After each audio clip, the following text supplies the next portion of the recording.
Foné Boontos. Una voz grita. Con mucha fe y devoción, escuchemos la voz de nuestros hermanos mayores, los santos, que con sus vidas gritaron y hoy siguen gritando el amor a Dios y a los hermanos en el desierto que a cada uno le tocó vivir. Encomendémonos a su intercesión e imitemos sus virtudes, para que nos unamos a gritar con nuestras vidas junto a ellos. Shalom Betot. Paz y bien.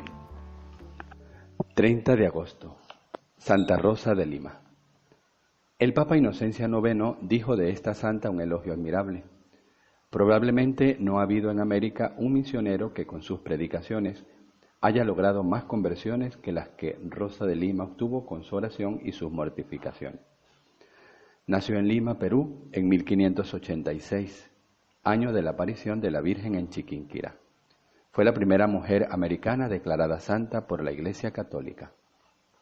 En el bautismo le pusieron el nombre de Isabel, pero luego la mamá, al ver que al paso de los años su rostro se volvía sonrosado y hermoso como una rosa, empezó a llamarla con el nombre de Rosa. Y el señor arzobispo, al darle la confirmación, le puso definitivamente ese nombre, con el cual es conocida en todo el mundo. Desde pequeñita Rosa tuvo una gran inclinación a la oración y a la meditación. Un día rezando ante una imagen de la Virgen María le pareció que el niño Jesús le decía: Rosa, conságrame a mí todo tu amor. Y en adelante se propuso no vivir sino para amar a Jesucristo.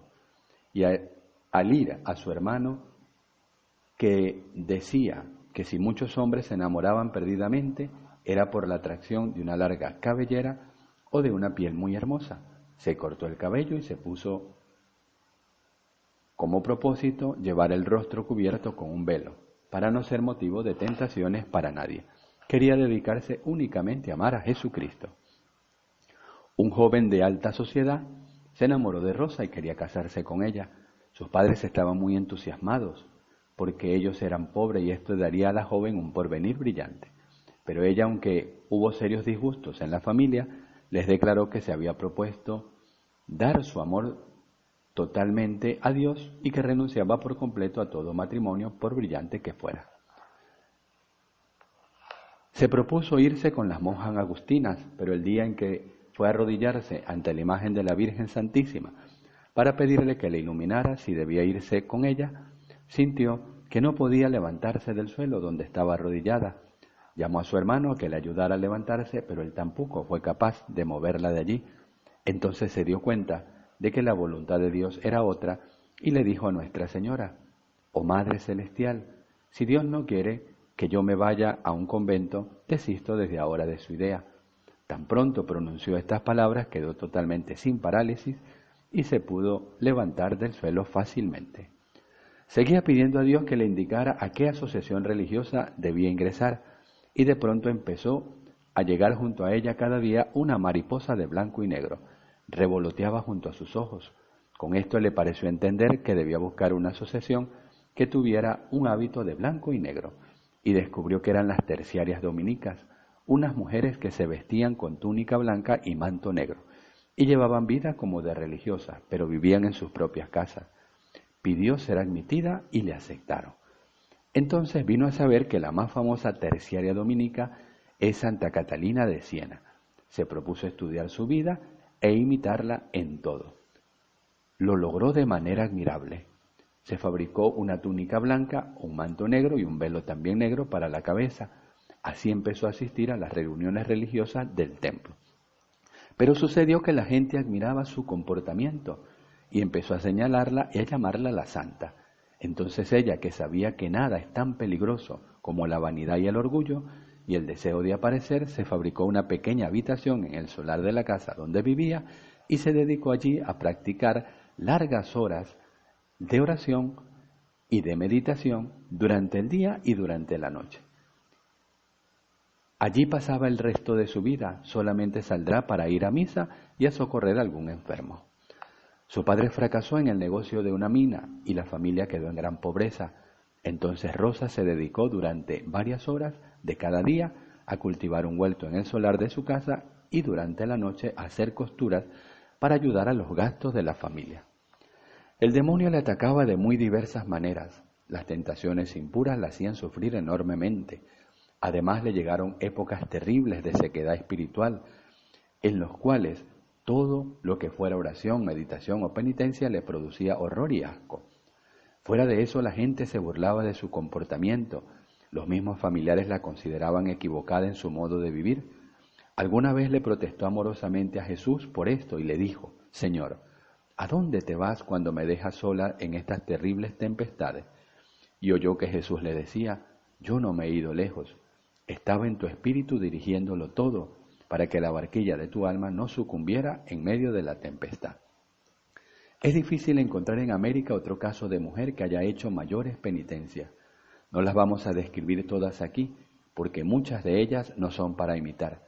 Pero sí tenemos que decir que lo primero que se propuso mortificar fue su orgullo, su amor propio, su deseo de aparecer y de ser admirada y conocida. En ella, como en todas las cenicientas del mundo, se ha cumplido lo que dijo Jesús: quien se humilla será enaltecido. Una segunda penitencia de Rosa de Lima fue la de los alimentos. Su ayuno era casi continuo, su abstinencia de carne era perpetua. Comía lo mínimo necesario para no desfallecer de debilidad.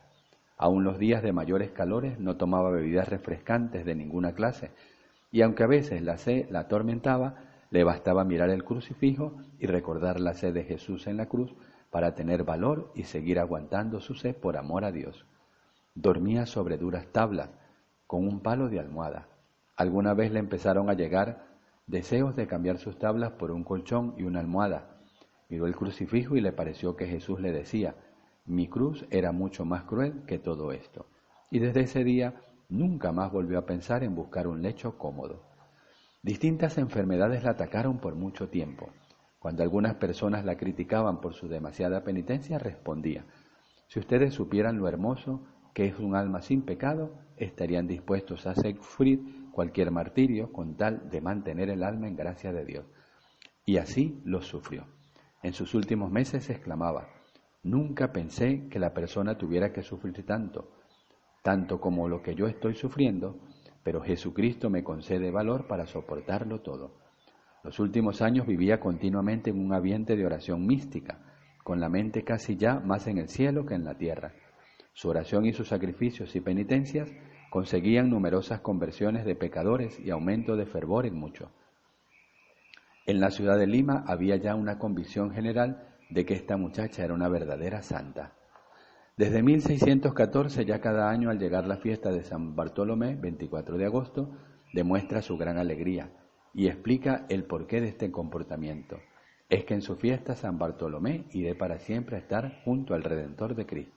Y así sucedió. El 24 de agosto de 1617, después de una terrible y dolorosa agonía, expiró con alegría de irse a estar para siempre junto a su amadísimo Salvador. Tenía 31 años. A esta muchacha pobre y sin estudios le hicieron un funeral poco común en la ciudad de Lima. La primera cuadra llevaron su ataúd los monseñores de la catedral, como lo hacían cuando moría un arzobispo. La segunda lo llevaron los senadores, como lo hacían cuando moría un virrey. Y la tercera lo llevaron los religiosos de las comunidades para demostrarle su gran veneración.